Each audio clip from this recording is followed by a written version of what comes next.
Many of the businesses here in San Ysidro depend on employees who live across the border in Tijuana.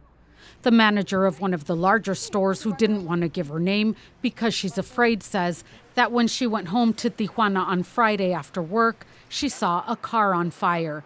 She thought someone was having mechanical issues and didn't realize it would affect so many lives. ¿No vamos a salir o qué? ¿Qué pasó?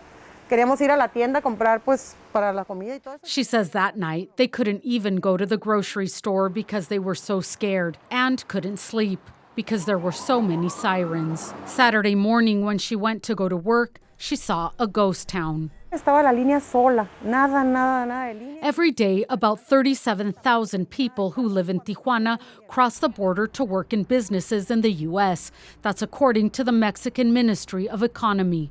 The store manager said it was shocking to see an empty border crossing, and even worse, to get to work and see bare parking lots there too. Solo todas las tiendas cerradas, estaban cerradas. She said all the stores at the strip mall where she works were closed, and the strip malls next to hers too. Her store was the only one open.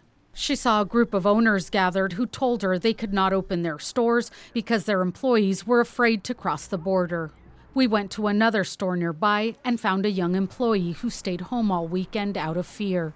She didn't want us to show her on camera. She said she had safety concerns. Y supe que iba a estar muy fuerte y que no iban a dejar que saliera nadie ni si vinieran. She said she called her boss on Friday evening when she heard about threats from criminals calling for people to stay home. And every person she knows did the same. Tenía mucho miedo. No sabía qué iba a pasar y no sabía si... This young employee also doesn't want to give her name, but says she stayed home too, and so did her neighbors and friends. She says it affected all public transportation.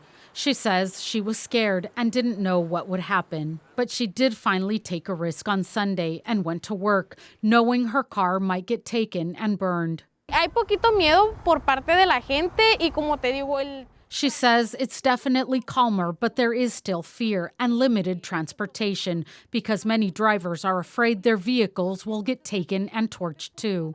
And those who rely on it to get across the border to work or want to cross to shop are out of luck.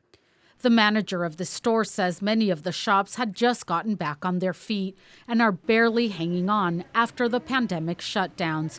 And if this fear lingers, the ghost town conditions she saw over the weekend may haunt them for years, and the loneliness makes her sad. Así se siente el ambiente, se siente hasta tristeza de verdad porque miro en las calles y todo solo. Kitty Alvarado, KPBS News.